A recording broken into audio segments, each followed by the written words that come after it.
We've all had moments that break us down, searching for light when the world spins round. But in those cracks, the purpose is born, a new way to live when the old is torn. It's more than a story, it's the rise from the fall, a place where your purpose starts to call. With Dr. Stephenson, wisdom takes flight, turning your pain into hope, into light. Collide with purpose, embrace the change. Every story's got a fire in its flame. Tune in, listen, find your way to take life's hardest hits and turn the page. In the podcast, the truth is found.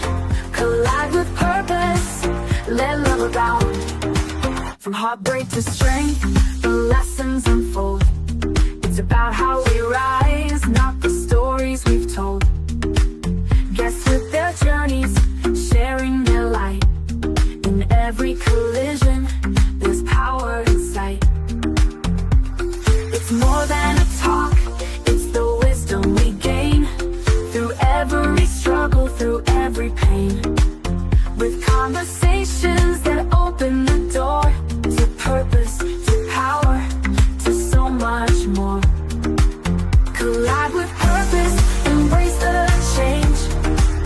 Every story's got a fire in its flame. Tune in, listen, find your way to take life's hardest hits and turn the page. In the podcast, truth is found. Collide with purpose, let love abound. So come as you are, with your scars and fears. This is the place where the truth appears.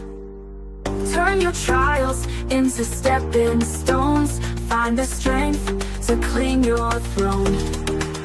Collide with purpose, embrace the change.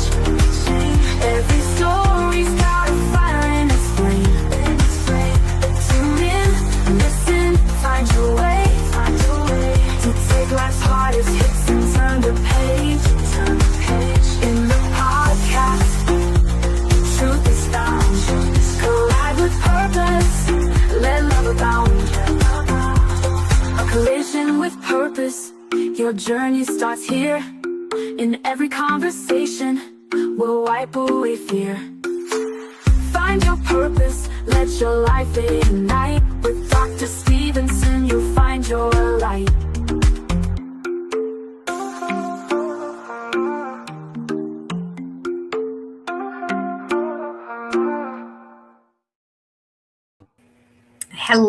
Hello, everyone, and welcome to Monday evening. We are here in the Spotlight. Welcome to In the Spotlight.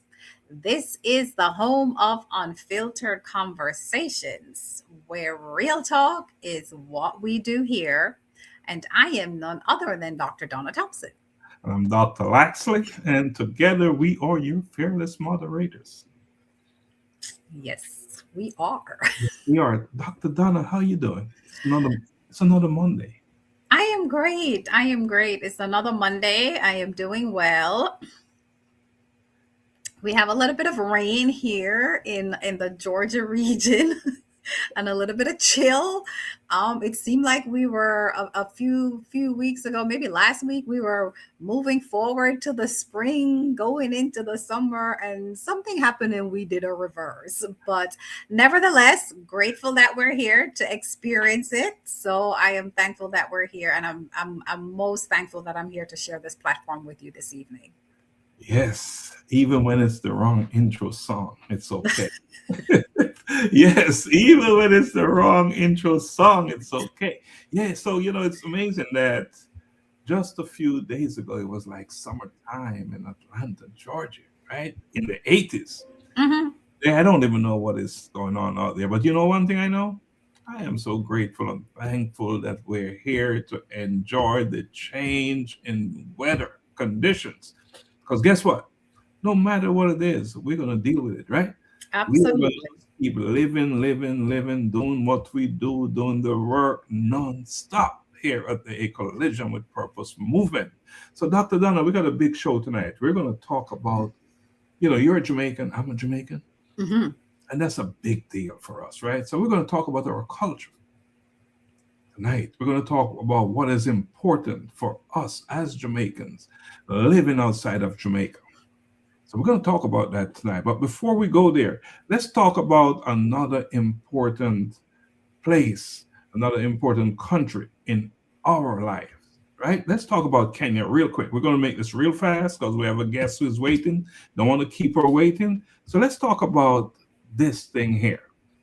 Yeah. So as you can see, yeah, great, great. Look at that picture. That was our team last year. So yes, of course, 2026 is on the horizon, probably about what, shy of 2 months away from our next visit to Kenya, where once again we're doing some of the same work that we did when we were there with you know uh, building toilets for children in the schools so that we can improve the sanitary conditions for the kids, visiting orphanages, visiting the elder, individuals who are suffering from cancer, and just really, once again, going out there in the community and working with community members and looking for opportunities where we can continue to uplift individuals' living conditions, whether it's school and, like I said, with the elderly. So that will require, of course, we'll be meeting with, you know, influential leaders of the various communities so that we can collaborate and just do some positive work. So we're once again, a team's going with us. We'll be traveling around May 22nd-ish. And once again, we'll be there for 2 weeks. So lots of work and tourism and fun and just excitement. And I'm looking forward to it. You say 2 weeks. I think I might stay for a month. All right. Yeah, I might just stay and explore Kenya. And in fact, maybe just run over to Tanzania, maybe touch Uganda, maybe go down to another country and more countries just to explore. Because, one thing about going to Africa, and I'm not just talking Kenya, going to Africa, man, you feel like you're home, Mm-hmm. like you've just landed. So, and you're home. So yeah, I'm open to that possibility of staying maybe a couple extra week. Yeah, so we're going with a group of maybe 12, 14. And yeah, so I'm looking forward to that. But we have some other things happening, right? Kenya is on our mind. It's the next big thing. But we have something else going on. I'm gonna play this thing here, and we're not gonna hang in there too long, but I just want to touch part of it at least. All right. Okay. A collision with purpose movement. Dr. Donna Thompson and Dr. Lorraine J. Smith. Every generation is shaped by voices that rise when others are silent. Voices of courage. Voices of wisdom. Voices that remind the world that leadership has many faces. This is her legacy. There's a story in every heart, a fire in every dream. Women rising through the dark, stronger than they seem. Through every challenge they stand tall, through every storm they rise, turning doubt into resolve with vision in their eyes. Every word becomes a light, every step becomes a way, building bridges through the night toward a brighter day. When purpose calls and courage speaks, a voice can change the world we seek. This is her legacy. Voices shaping history, rising strong for all to see, lighting paths for every generation. This is her legacy. Where wisdom meets destiny, hope and strength for all to see, building Right. That's it. Dr. Donna. So what is that all about? Talk to me. Yeah, so that's, that's our show that's coming up this week where, it's once again, it's a platform just really honoring women, talking about the different facets of life that we're experiencing, whether it's young, old, middle, just everything that you can possibly think of that impact womanhood. Um, and it's a platform where we're just going to be very authentic in who we are, the information that we share, and it's all about just uplifting and building each other and understanding each other. So it also complements our other show on Thursdays, which is Bridging Generations, which once again the focus is, of course, with the men. But I think it's very important that we have these platforms so that we can better understand each other and help each other grow and to become better versions of ourselves and who we were really created to be. Because I think there's a lot of misunderstanding um, amongst men and women, but even just women on a whole, because we're also at different levels. So much to talk about and so much to share. So much to talk about, so much to share. And you know what? It's doing it for me when it says, when purpose call, a Hmm. voice can change the world. And that's what this show is about. We'll be bringing on women with voices that they have been changing the world and they will continue to change this world we live in. So very important platform. It's dedicated to highlighting the wisdom, strength, and influence of women whose voices influence generations, right? Correct. So powerful stuff. All right, but let's move to our business for tonight. We have a guest. What do you Yes. have to say about tonight's show? All right. So tonight we are actually talking about the BRICS campaign. And that is where it's building the Jamaican culture and the museum center here in Atlanta, Georgia. So tonight we're honored to have the extraordinary leader whose work is dedicated to actually preserving and celebrating the Jamaican culture and heritage here, actually in the diaspora. And our guest this evening is none other than Dr. Apollone Reid. I love her name, as a matter of fact. She is the president of the Jamaican Museum and Cultural Center. And through her leadership, which is an exciting vision, is taking shape. The development of the Cultural and Museum Center here in Atlanta, it will serve as a home for the Jamaican history, storytelling, and community engagement. And one of the major initiatives that is actually supporting the vision is the BRICS campaign, which actually invites individuals and families to become part of the foundation of this actual historical institution that will be built here in Atlanta, Georgia. So, without further ado, we're going to welcome Dr. Reid to In the Spotlight this evening. We didn't do our drum roll, but here you are. Welcome, welcome. Yes, thank you. It's my pleasure to be on. I'm honored that you have asked me to be on this prestigious platform. Thank you. How are you? I see you're in your car. I am. What happened? The traffic was a little bad this evening, and I decided instead of being late, I'd rather stop in a shopping center and do this from my car. You So know, that's we commitment. do what we have to do. That's commitment. We call that commitment in over here at the Collision with Purpose. We're not going to let anything get in the way. The show must go on. We must do what we commit to do. So we appreciate you. Welcome to In the Spotlight. Do you know, I heard you talk about the temperature. Do you know the wind chill factor here is 20 degrees Fahrenheit? And it was snowing earlier on. Mm. I guess that's what caused the traffic. And we're both in Atlanta, so I mean in Georgia, but I guess you haven't experienced any of the snow. Not yet. At least Uh, it's not come too close. I'm not that snow type of person, but when they say it's gonna snow, I stay home.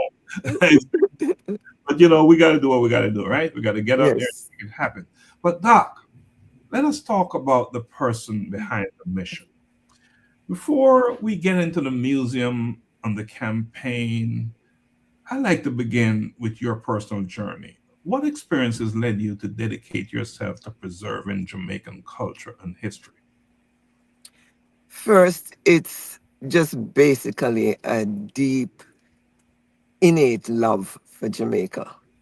I love that just won't leave me alone. It won't go away. And it creates this desperate need to preserve our culture because our culture is so rich. It's so powerful. It guides us. It pushes us to achieve more than most individuals in other nations as a body would achieve. And we, growing up, I felt like we all pulled each other up. Mhm. In my community of Somerton, which I'm telling you, we had quite a few very successful people who came from there. We have Jimmy Cliff, whose house is across from where I used to live as a child. And, he was the one who really was responsible for our iconic music, reggae. And he doesn't really get the credit for it, but he was the one who pulled Bob Marley up. We all pull each other up. And in Somerton, though, everybody knew everyone. And we all joined together. We were a very religious, I would say, community. But despite the different religions, we had unity. So we would have Seventh-day Adventists who would come to our Sunday, the children who would join us and come to our Sunday school or youth fellowship. And their parents didn't see a division there because of doctrine. And so the kids grew up like siblings in the community. We were mischievous. We had bush cooking, which we insisted on having. We had beach outings where we rented trucks with benches across in the back, and we would all sit in there, or we rented a bus. We were quite innovative as kids. And our parents would come with us to the beach. And these were regular outings. So the community, I went to the Presbyterian church, but our minister, he gathered all the kids from the different churches, and we lived as one. We were in each other's home. So that sense of community, we learned how to do things properly, how to eat properly. And that's one thing I have to say. No matter how poor you are in Jamaica, you know how to set a table properly. You Mhm. know how to use a knife and fork properly. And I even look at presidents in some countries, and I look at them eat, and I'm saying, oh my God, our culture is so rich. We know how to use these utensils properly. And presidents and their wives don't know how to use them, you know? And I revere the Jamaican culture Mhm. and its traditions. And I believe it's because of this community, this sense of community, and the spirit that kept us together, helped us to pull each other up, that is missing from the rest of the world. And that was something that Martin Luther recognized. And, I can go a little further into that, but I'm going to give you a chance to ask her Yeah, questions. yeah. We got a lot of stuff we need to talk about. But Donna, before you go and ask Dr. Reid a question. I just want to say, big up Jimmy Cliff. I mean, a true Jamaican hero, Yeah. and rest may Mhm. his soul rest in peace. Yes. That's a powerful, powerful, powerful human being there. All right, Dr. Yes. You go.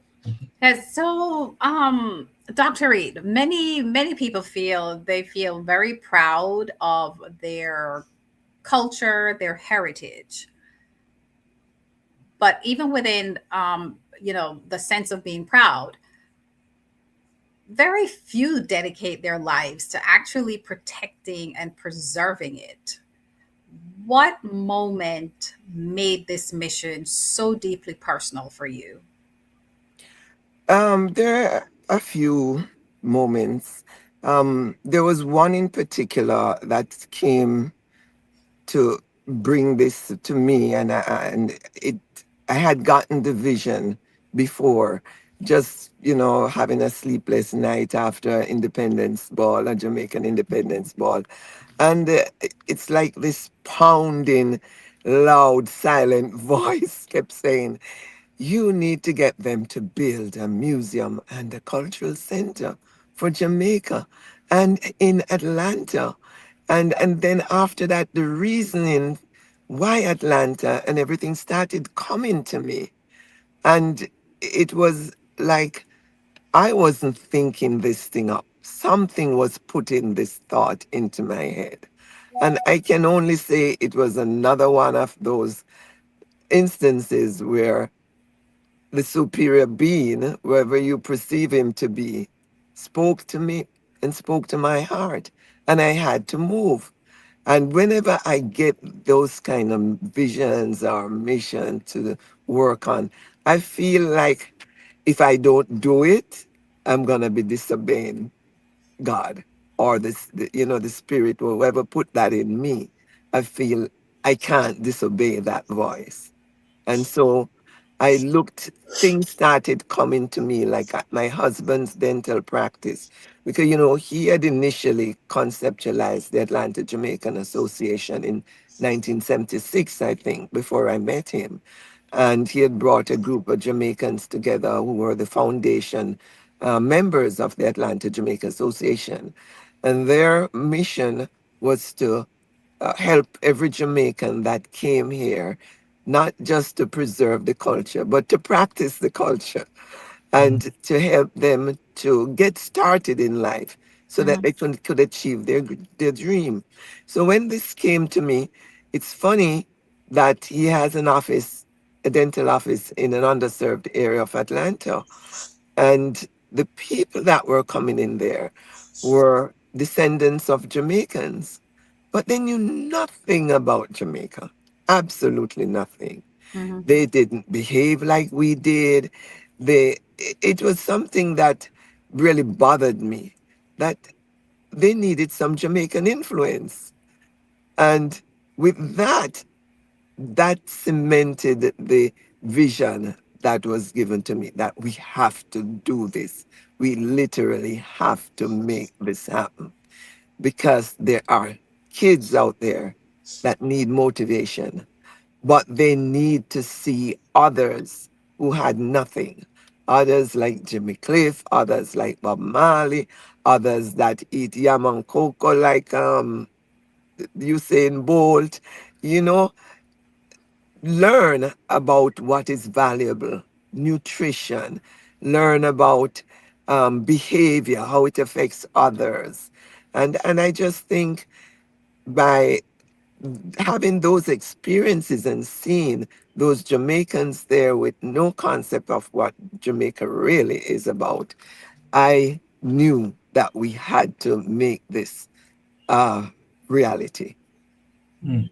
And I like that your dream brought you to Atlanta. So it's happening in Atlanta because, of course, we're in Atlanta. We Yes, want it here, right? And I also yes, like that you made a distinction between preserving and practicing. Because I yes. think that's so important because we must live it. Hmm. We're not here to dwell in the past. Preserving alone is not good enough. We preserve so others can see it and practice it and live it. And that's why we preserve it. So, Doc, for many viewers who will see this broadcast or watch this show, they may not yet be familiar with the organization, JMCC. Can you share the story behind the Jamaican Museum and Cultural Center and why this work is so important to you and to all of us, for that matter? Why is it so important? All right. We're a group of volunteers. We're all professionals. We work full time to survive. But the fact that our tradition may just be dissolved completely and removed from history was important that we do it at this time. I feel, and maybe it's a fact, that we are the last generation in America that has experienced the full, wholesome tradition of the Jamaican culture that Martin Luther King saw.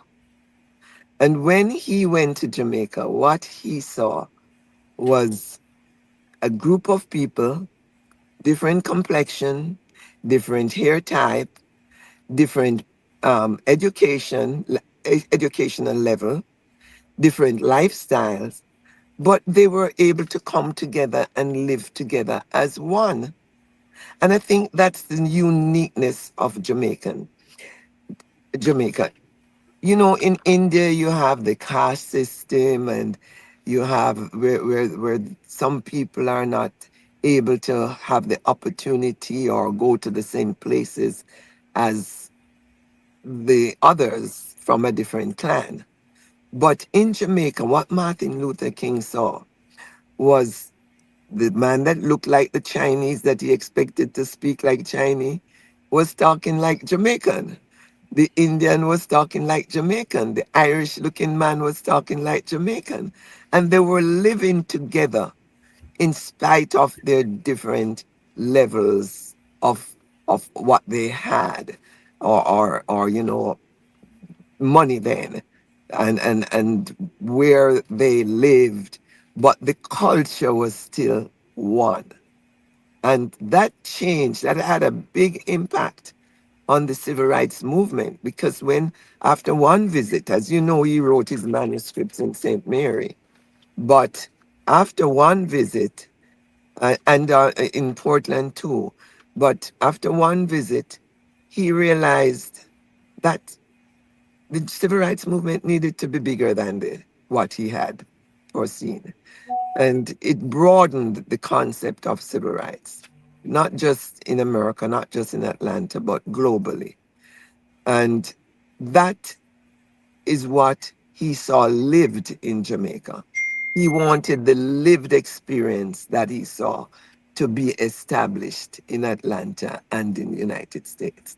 And I must say, at this point, if we do not get this museum established, our history will be removed. Because right now, Black history is being removed from universities, being removed from schools, from the school curriculum. And if we don't have somewhere where we can preserve it, where that history and that thought and that memory of our culture is cemented somewhere, then we're going to lose it. Mm. Wow. Very, yeah, very, very valid points there. It's like we have work to do. We do. We definitely have work to do. And so, we're talking about preserving the culture and why it really matters so much.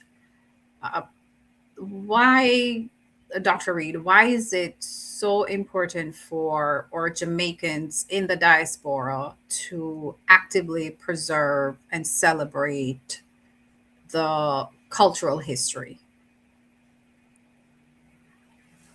We have such a rich, profound history.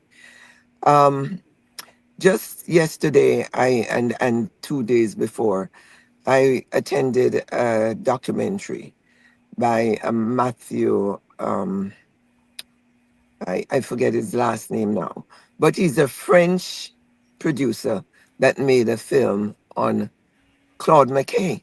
Mhm. Do you remember who Claude McKay Mhm. was? Absolutely. Yeah, in school, growing up in school, in primary school, we were taught a lot of his, well, not a lot, but some of his outstanding poetry, and we had to recite them, you know. So there is a Frenchman who just met up on the work of Claude McKay and decided that it was important enough for him to do a documentary and to take this documentary all over the world. And that is how Jamaican culture strikes people of different skills and people in the art and performing and visual arts. It strikes them so much as something that is profound that they think it is necessary to be preserved. And we who have experienced it, we who have experienced the culture, what more then? He didn't experience it and he thinks it's so important. So we who experience it know that this culture is important in shaping the world, not just Jamaica, not just Atlanta or the diaspora, but the entire globe. We have that power to change people, to change how people think, to change how they behave, and to bring unity. Because our motto says, out of many, one people. But it's not that we're just going to behave as if we are one. We're going to show the world Mhm. that we are one. And that I'm so happy that Martin Luther King was able to see that and to bring that concept back here. Mhm. So important, so important. You said out of many one people, they also know that we're little, but with talawa. Yes, Okay. Because I'll yes, tell you this, you know, yes, every time we go to Africa, we learn, we see how Jamaican culture and Jamaicans are respected everywhere. If you mention that you're from Jamaica, the folks you're talking to in these countries, they see you in a different light. Wouldn't you agree with that, Dr. Donna? Oh There, yeah, absolutely. there is. Our experience has just been really phenomenal. Like we're we're welcomed, we're greeted. Like you Yeah, would think like we're some type of royalty or something. yes, yes, yes, people love Jamaicans outside Yeah, of Jamaica. yeah. yes. It's Jamaicans would only love themselves more. And Mhm. but outside of Jamaica, you go into those countries across the pond, man, it's amazing. All right, so Doc, we talk about the importance of preserving and practicing and living our culture, our heritage. What happens to a community when its stories, its traditions, and contributions are not documented or preserved? Because I know that's what you're all about, is documenting Right. and preserving it. What happens if we don't do that? If we don't document our history, it's going to be lost. And that's, I go back to what is happening in our country now, that when the Black history is removed, it's going to be lost unless we have people that survive to bring it back when things change. And if we don't preserve it, we won't have. Remember, I just said we think we are the last generation that have experienced Mhm. it. So if we don't preserve it now, which generation is there going to be who will have that experience to preserve it? Will have the drive, who will know that um, there are books written that are important, Jamaican books that know that our history, our athletes, they used to run the world. If we remove the history of the fastest man on the earth, I mean, it's just gonna be gone. Nobody's gonna know unless we put it somewhere. You know, and I have to say that in emphasizing the importance of our culture, we have broken so many barriers. The music barrier with reggae, the athletes, the nutrition that they are fed. You know, Americans are being trained in American athletes are being trained in Jamaica, and we just have to preserve this history before we lose it, because it can be lost. Indeed. And you talk about music, and there's reggaeton, straight from reggae music. Exactly. There is Afrobeat, straight from our music. Well, that's our music, right? So, Dr. Donna, it's all yours. Yeah, so important what you're saying, Doc, because I know I have a young one, and just like what you said, it's almost like we are the last ones, right, to Hmm. preserve our culture. So we have a lot of young Jamaicans that's growing up, whether it's here or other countries, but just abroad in general, and they may really feel disconnected from the island. Yeah. Um, how can institutions like the Jamaican Museum and Cultural Center actually help to bridge that gap? Okay. Right now, we don't have a building. We don't have a physical space, I should say. Mm-hmm. And we're working very hard towards that. But in the meantime, we go into schools and we teach them about our culture. And right now, we're using the theme banana. But it not just teach about the culture, it teaches them the history of Jamaica. So when we talk about the banana, we have to start at the beginning. We have to start with colonization. That's history. We have to start with why the colonizers benefited so much from the banana industry, because all the bananas went back to England. Mm-hmm. We talk about later on when we got our independence and we were allowed to control the industry. We had Jamaican farmers, and then we had retailers that came out of that, and we had wholesalers, and we had value added products that came out of that. And when we go into the school, we just don't talk banana talk. We talk about the benefits of banana, the nutrition.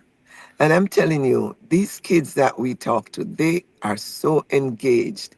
When we start asking questions after a presentation, they're able to repeat everything we told them, and we are in shock that young kids can retain so much, you know.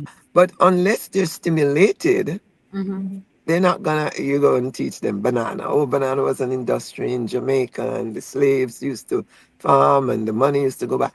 They got to see today, what does the banana do. You see it in stores as banana pie, as banana porridge, as so many different things. Of course, banana, you see it in your food. You see it with the ackee and sulfur. So you bring in the different things that align with bananas. And then at the end of it, we give them the very tasty banana chips to Oh, eat. so And that's yes, and they chippies. love it. They love it. They love it. And we tell them about how it's used now. Just about every lunch pan in Jamaica has a little package of banana chips every day in it. The St. Mary banana chips are there's different brands, so many different brands. But I can guarantee that if you open a lunch kit, you're gonna see banana chips in there. Mhm. You So know, When I get a bag of chippies, I can't stop until it's done. Yes. you, you brought up ackee and saltfish and banana. Thing that, boy, all of a sudden I'm saying, bring it back. Yeah, yeah, yes, yes. Yeah, but And Doc, our food is so dynamic. You know, Mhm. everybody wants to cook Jamaican food. No matter which corner of the earth you go, you see people trying to set up a Jamaican restaurant, jerk chicken, curry chicken, oxtail. You know, it's unique. Our cooking is unique. I I still don't know think, the cooking part of it, but I know everybody want to eat it. yes, Everybody wants to eat it, right? Yeah, that's yes. a popular thing, our Jamaican food. And then another way we bring our culture to life here is the annual fruitcake competition, where people participate by sending in a small sample cake, a 6-inch diameter cake. And we have judges who judge, and they don't know because the names that are given to the entrance are pseudonyms. And the only thing the judges know are the pseudonyms. So you have fair judging. And then this year coming, we're going to expand it where we have a live decorating section. You know, you Mm. see how people decorate with the icing or the fondant or whatever they use. So it will be very interesting this year. Dr. Donna, you was a judge on the last I, competition, weren't you? yes. Did you get real tipsy during Did you the get drunk? No, I did not. I did not. But to what you said, just to piggyback on what you said, Dr. Reed, is that it is a fair competition because there was no way that you could tell whose cake was whose. All you did was you taste and you did your score. So I commend you and the team for that. So it was really, it was done very well. Right. So we have a number of questions we want to get to because there's some important things. So let's, Doc, for those individuals who never heard of this JMCC or Jamaica Museum and Cultural Center, share the vision. Just summarize the vision for us. Just All right. summarize it for us. So our vision is to preserve the rich the traditions of the culture among Jamaicans in the diaspora and descendants of Jamaicans in the diaspora, and to disseminate these cultures to the wider community. So we're sharing our culture with other cultures, and with the hope that not only will we inspire people to achieve their greatest human potential, as a lot of Jamaicans have, as I mentioned before, come from basically not having much to being the most influential and iconic Jamaicans in the world, coming from families that have been humble. And, we've had a Secretary of State, was it Colin Powell? He was. And we had a Vice President who had Jamaican descent. I have pictures of her when she was a child visiting Jamaica because we had someone on our board that used to play with her when she visited Jamaica. Um, we have not Rice, Susan Rice, Mhm. and she's written a book on heritage of Jamaica. And I mean, the list goes on and on. We have actors. And so our mission is to gather all this information or share our history and celebrate our icons. So we have icons in just about every field that you can think of. There is a Jamaican making waves, setting the rules, making the invention. We might not get the accolades, but we are right there steering the ship to success in whatever country we are. And We can I have can I sculptures. can I Yeah. add? You're also an icon for doing this. So let's not forget the local champions that we have who are making waves. So I think they're even more significant because they're doing so much on her and they're not known. No one is talking about them. So let's credit you for the work you're doing. You're Right. also an icon. I'm humbled. Let's put the focus there as well. Mhm. Yeah, so Dr. Reed, so when someone actually walk through the doors of this museum, right? What types of exhibitions or experiences are you hoping that your visitors will encounter when they walk through those doors? It's funny, you know.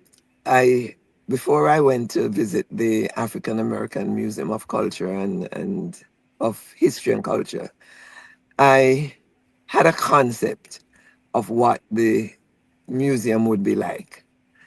Only to see that when I visited that place in DC, the concept was the same. The whole concept they used. So, you know, God gives many people visions and similar vision, and some run with it and some don't. And some will have the money to do expansive exhibitions like they did in DC. And we're hoping that one day ours will be as expansive and comprehensive. But what I would like to see is our history from the Taino Arawaks.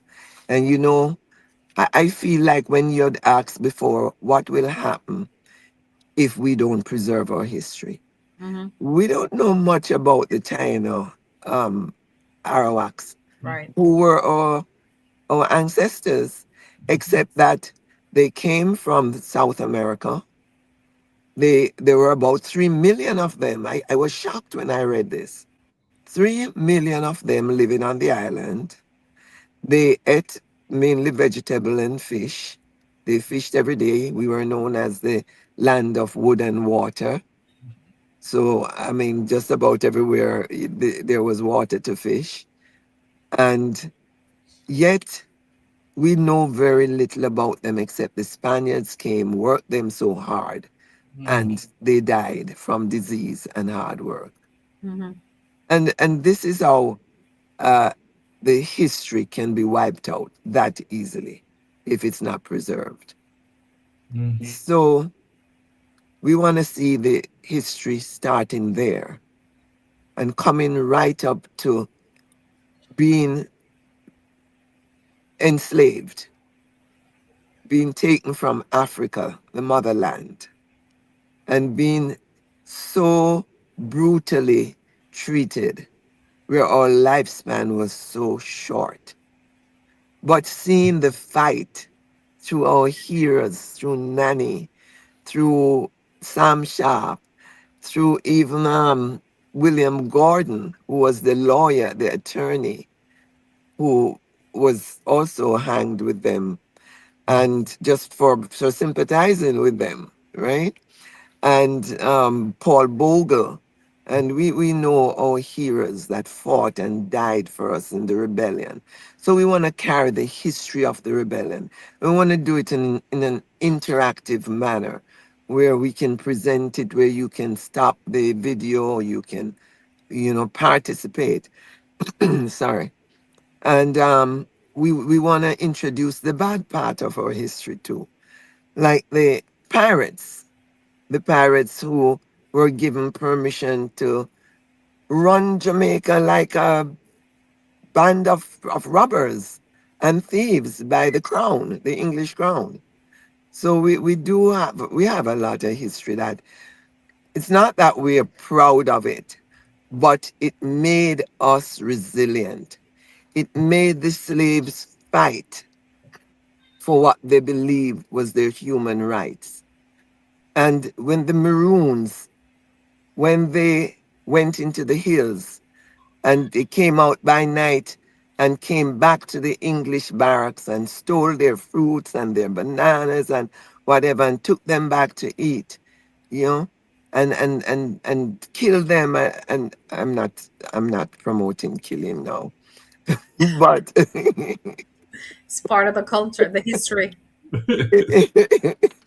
yeah, it's part of it. They had to survive, right? Mhm. So I don't want to sound like some people who just take life very lightly, Right. because every life is important. But if it's not my life, it's going to be yours. So we have to fight, and sometimes we have to kill people to survive. And out of that came treaties that were made between the English and the Maroons, so that the English would feel pretty safe, right, to do their their industry and to make money and send back to the crown.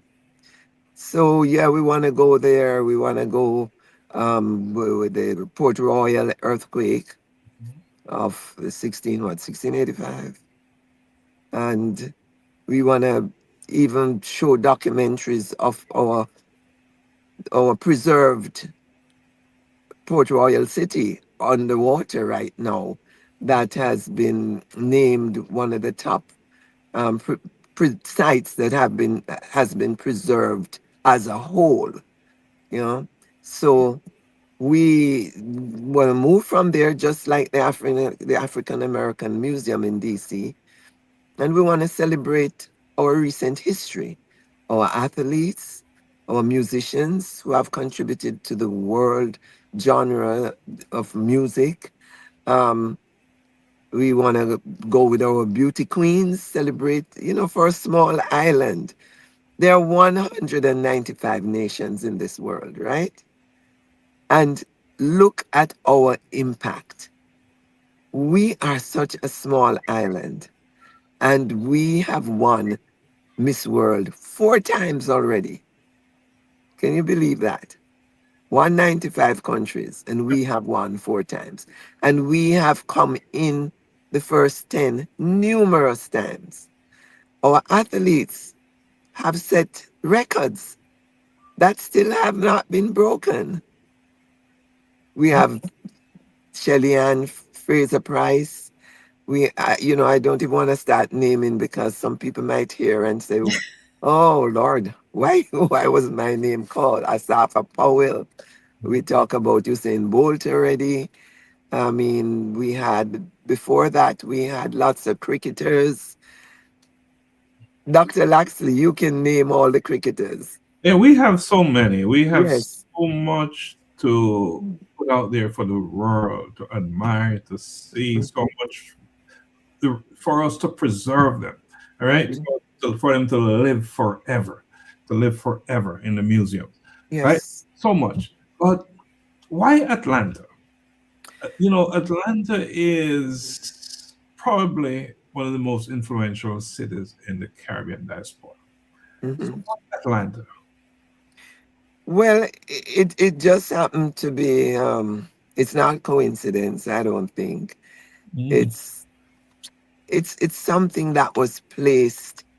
We're living in Atlanta, and because we're living in Atlanta, but the opportunity for being next to an airport that is the busiest in the world, that is an international hub for travel, and it sees 300,000 people coming through daily, who, I'm sure you have to be under a rock not to hear about Jamaica.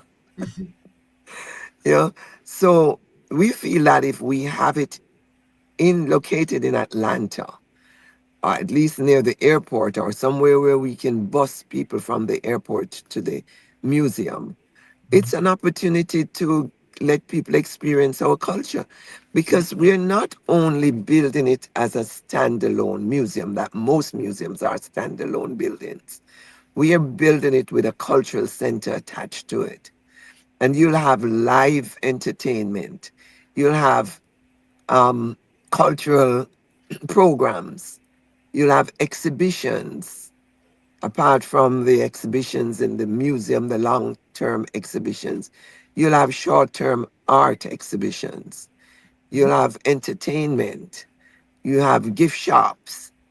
And we plan to really sell Jamaica, give everyone an opportunity to learn.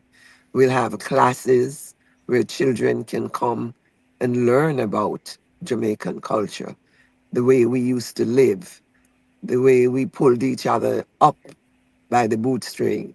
Once we stepped up, we put our hand down and we pull others up with us.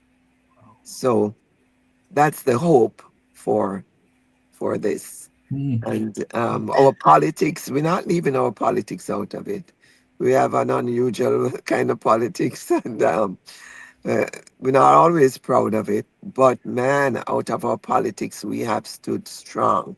We have Michael Manley, who I credit and thank for giving me free tertiary education.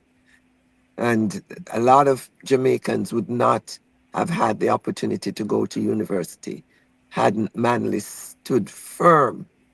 And I looked at a video the other day. He said to America, I am not bothering you. You're bothering yourself. But you can't stop me from being friends with who I want to be friends with. And we paid a price for that. But you know something? It made us proud. It made us resilient. It made us stand firm in what we believe. And that is who I see Jamaicans That, as. And we shouldn't shy away from that. you So, know, having that conviction is important, yeah. and you must stand for something. And often there's a price to be paid, but it's okay. Sometimes you just got to pay that price. You got to pay that price. Dr. Donna? Yes. So with that, we're going to talk about, because you have one of a huge initiative that's taking place now, and that's the BRICS campaign, and that's getting a lot of attention in the organization.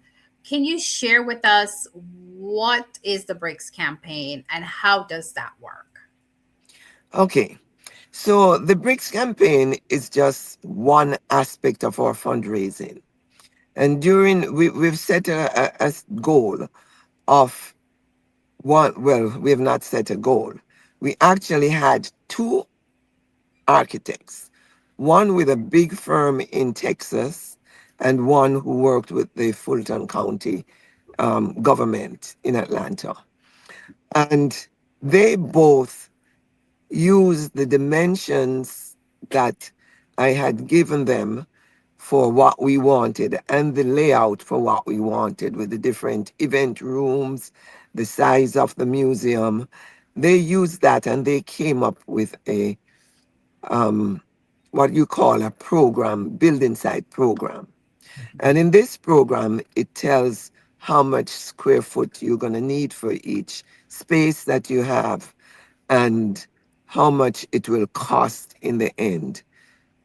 And also included in that was a portion of $1 million that would also go to run the museum for a year. And during that time, we would be having people visiting the museum who we would use their payments, their entrance fee, as income for future years. And we would be selling and marketing this museum all over the world. So people who come in through the international airport would be able to stop over and visit the museum, experience a little bit of our culture in a small way. So we would actually be improving the tourism product in Atlanta and also indirectly in Jamaica, because we're hoping from experiencing a small bit of our culture here that these persons who experience that would want to visit Jamaica. So yes, it's going to affect the tourism product in both countries. And we have to think big. Absolutely. Yes. Absolutely. And I should say that while the museum will be located in Atlanta, it's not just for people in Atlanta. No. It's for the diaspora. Period. Yes. Period. Yes. I should say that. So, Dr. Reid, symbolically, what does it mean for someone to purchase a brick that will become part of the foundation of the museum idea? Okay. So I said it was just one part of our fundraising. And the bricks at this time is the highlight because it generates excitement. Excitement about wanting each person wanting to leave a legacy for generations to come to see.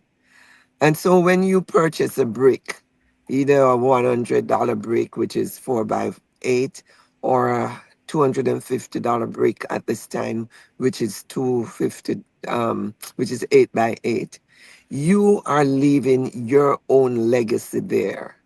And you're putting your name on it, your family's name on it, you're memorializing a loved one, you're leaving your business name on it, your school name, your organization's name.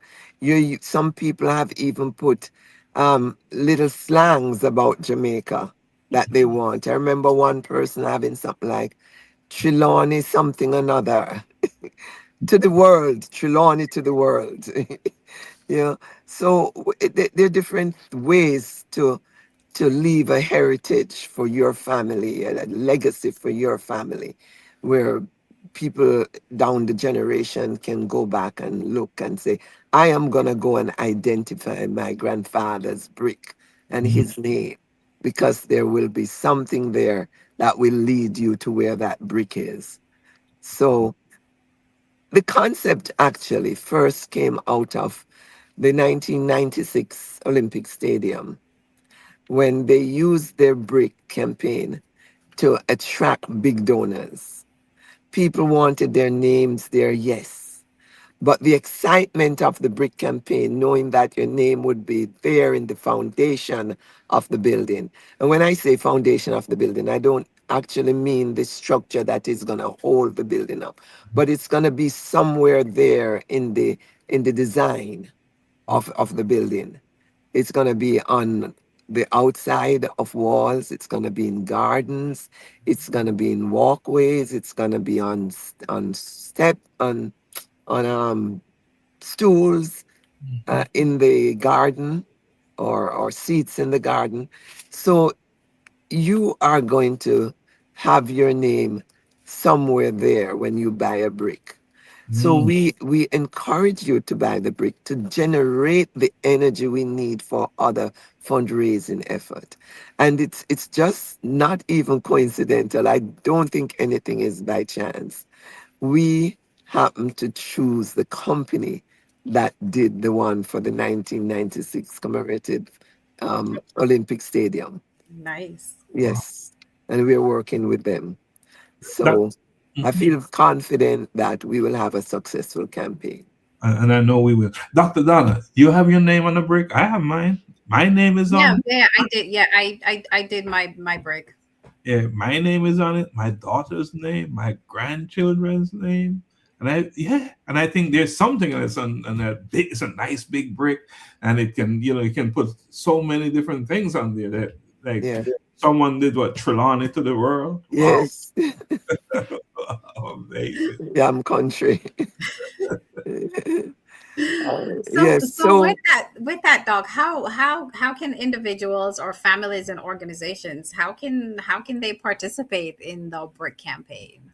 all right, there are different ways to participate, but on April, Saturday, April 18th at 7 p.m., we're gonna have a huge Zoomathon. And it's actually being coordinated by Dr. Marcia Parker Mm, from the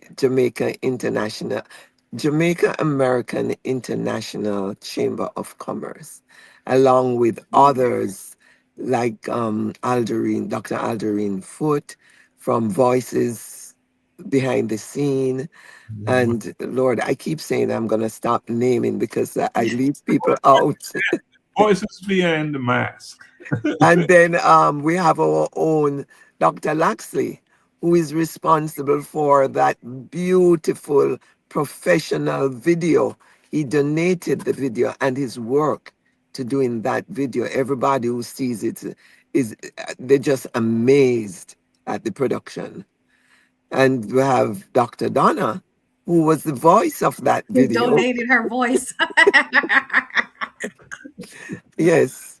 And the rest of us trail behind with our little voices.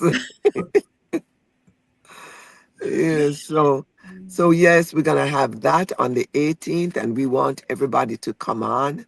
It's gonna be marketed. Right now, we have our Save the Date flyer out there. It's going to be, of course, virtual, Mhm. but some people will be in studio, and the studio will be with Mr.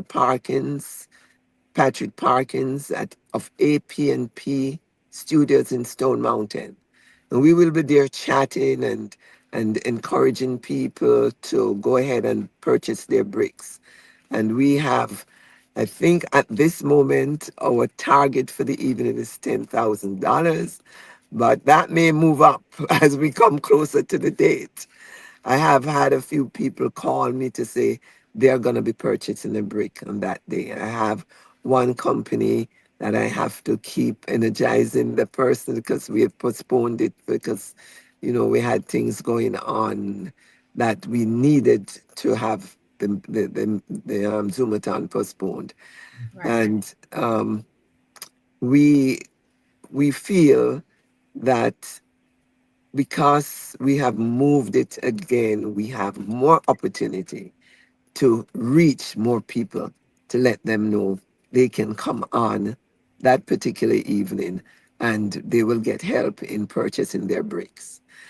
Wow. We have a website. We're purchasing the bricks through Bricks R Us.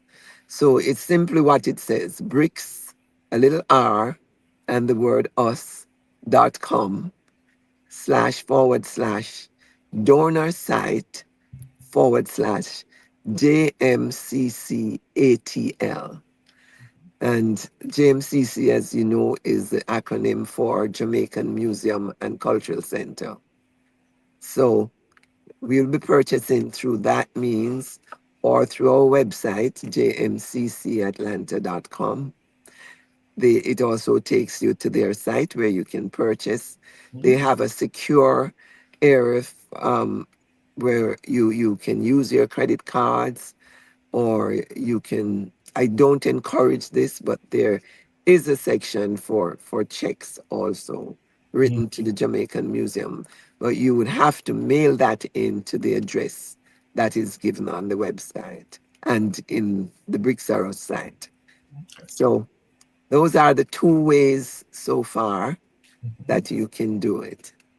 And I'm not going to encourage my friends to send me any money and ask them to do it, ask me to do it for them anymore. Okay. All right. Good stuff. So there's so many ways to get involved. So many ways. That, looking at the time here, they say when you're having a great time, move, Oh, right? the time has passed. Yeah, time is moving fast. So, Dr. Reed, cultural institutions often become anchors for communities. And I know that JMCC will become that anchor here in Atlanta and elsewhere in the diaspora. How do you envision the JMCC strengthening cultural pride and education here in Atlanta? Well, that's the basis of having the cultural center there alongside the museum, where the museum provides the history that you can view, visit, participate in it, and the cultural center next door provides the actual activities that bring you closer to experiencing the history and the culture, the food and everything else. Mhm. So that's That's how, yeah, that's how we plan to bring people from all over. We are going to be marketing it. We're going to be sharing this with our neighbors, the culture. We're going to encourage other islands to participate, to put on shows, to put on exhibitions, to do things, to share their culture also. mhm. Mm. So, Dr. Reed, if someone is watching us this evening and they're considering supporting the BRICS campaign, what would you like to share with them about why this is so important and why it really matters at this moment for them to purchase their brick? Well, we first of all, our campaign doesn't last forever. There's a cutoff date, and we're going to be extending it so that we can accommodate the Zoomathon. Hmm. So we'll extend it to the end of April, but we have to have a cutoff date. So we have to meet a target, and then we will move on to other forms of fundraising. And then I don't know, maybe later on, 2 years' time, we probably have another campaign. We don't know. But we are hoping on the 24th of August, 2028, that our total fundraising will come to an end, where we will have our $10 million target to build our museum. And Awesome. Nice. we were offered land at one point, and there was a little reneging of that offer, which disappointed us. So we know that we will have to also purchase land. The same organization has offered land at a reduced price. So we are taking one day at a time. We know it's going to happen with or without donated land. We will be purchasing land. People who have planned to support us, they don't have the funding immediately, but they're hoping to have funding in the future that they can come and be partners with us. So, I have to go back to the African American Museum of Culture, History and Culture in DC. They were 22 years in the making. And it was like around the 22nd year that they got two big donors, Oprah Winfrey and somebody else, Mhm. who gave millions of dollars. And it's not unusual. We had a president of the next, I think I would say the next most important museum in America, because it's music, and it's called um, the National Museum of African American Music, and it's in Nashville. And they took 10 years, and that's the shortest in America that I have known, that a museum has taken from planning, from conception to actually being opened. And their budget is $10 million a year, Wow. 10 million a year. So and they make this money. And he came to our meeting, our board meeting, and we asked him, how do you market it? And he says, simply, for me, I didn't know anything about museum. I'm not trained as a museum director. I was in business. I was an investor in business. And I had two persons who joined the board. So this was a two-man board, and they had the money. And they came to me and they said, we want you, we're going to give you some money. And we want you to go out there and make more money so that we can build a museum of music, national music for African Americans. Nice. And he said he just simply gave people on the street probably $5 or something to go and give out cards. And most of their money comes in through that means. They use other methods, of course, but he was just saying that most of the money that they make comes by giving people a little bit of income to go out there and give out these business cards. Mm. Mm. Now, Doc, before we go, is there anything else you'd like to add and share? Maybe we didn't ask you a question, a specific question that you wanted to answer. Just share with us whatever is on your mind, what you want, anything else you want to say. We are a small board, and we have an associate group also. And they're very busy. They run their own organizations. But we want big companies to partner with us. And we're asking every Jamaican within the sound of my voice and beyond who will get the message beyond from somebody else. We're asking you to come in, help us, help us preserve our Jamaican culture. Because if we don't do it, it's going to disappear. And, you know, when I visited Spain and I saw the magnificent work of the Moors, and I'm so amazed. But if they hadn't left their work there, they would have disappeared. Mm-hmm. Because I didn't know about the Moors.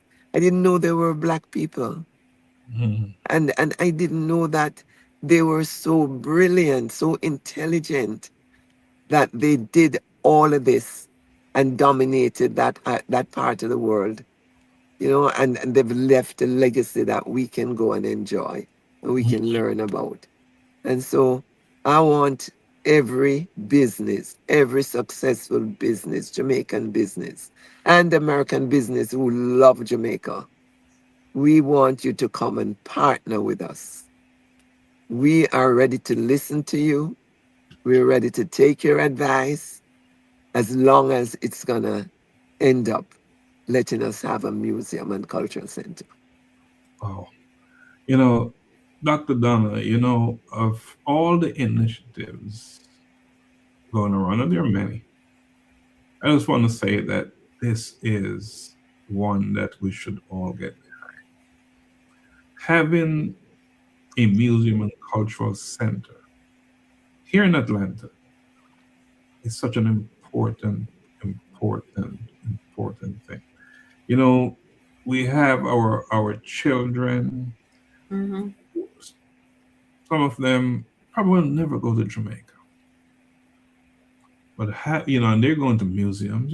Kids are into museums and all that Yeah, good stuff. yeah. Imagine having a local museum and cultural center here for them to visit, for them to go to, for them to learn about our history. Our history. There's so much there. So I say we need to get behind this initiative. We need to support it. We need to do our part.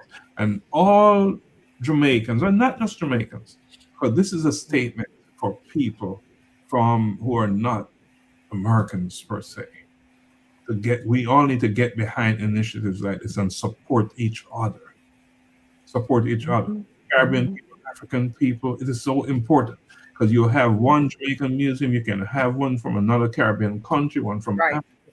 We need to have them here. Mm-hmm. So anyway, so that's a conversation that we need to keep having. Dr. Reid, let me say thank you for joining us tonight in the spotlight and for sharing the vision behind the Jamaican Museum and Cultural Center and the incredible work being done to preserve and celebrate Jamaican heritage here in the diaspora. What you're building is more than a museum. It is a home for memory, for identity, and legacy. It is a place where future generations will be able to walk through history, learn the stories of those who came before them, and better understand the richness of Jamaican culture and many contributions we've made as Jamaicans. Initiatives like the BRICS campaign give members of our community an opportunity to become part of that legacy, not just as supporters, but as builders of something that will endure for generations. Dr. Donna, I know you got your brick, and I know you'll probably get another one. I have mine, and I know I will get in there again and get another one. Because why is that so? Because culture is not something you preserve by accident. It is preserved by people who care enough to protect it, document it, and pass it forward. Tonight's conversation reminds us that when we invest in preserving our stories, we're also investing in the identity and the pride of the generations that will come after us. And perhaps the most powerful reminder from this discussion tonight is this: when a people preserve their story, they protect their future. I think that is so important. So, Dr. Reid, thank you again for joining us, and thank you for the My work pleasure. to do on behalf of Jamaican viewers. And to our viewers out there, thank you for being part of tonight's conversation. Dr. Donna, I turn to you.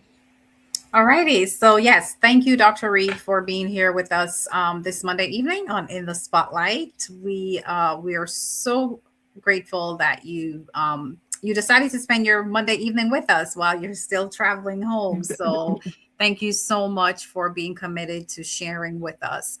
And for all our listeners, thank you for staying on with us as well. If you did not stay on, you'll see the replay.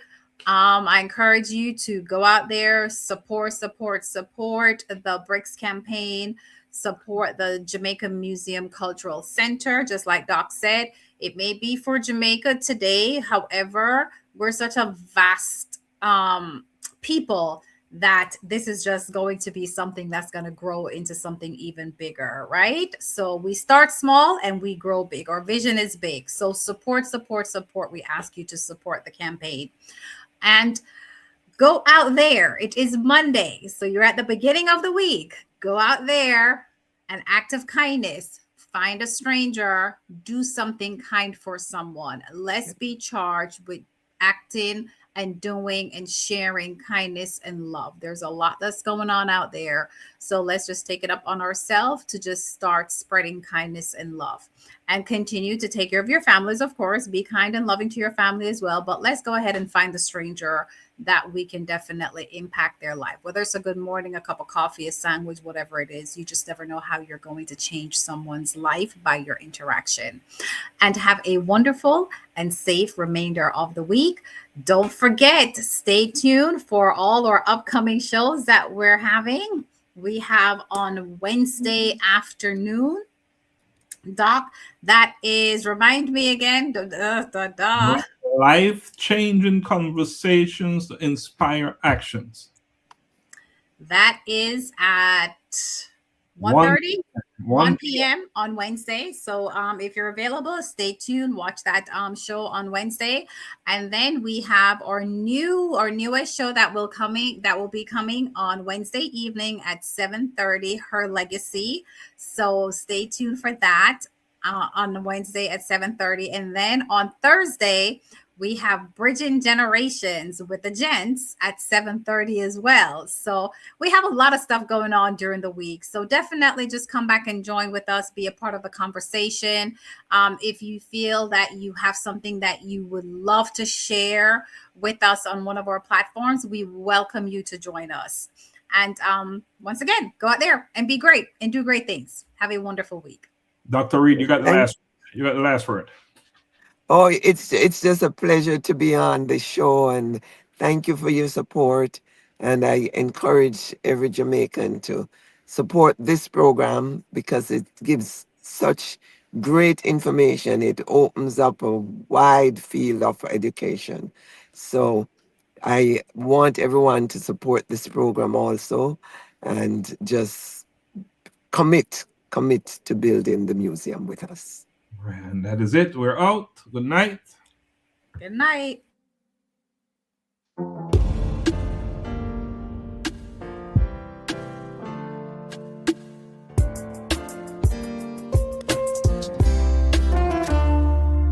Like the right decision to have a collision with my purpose. It is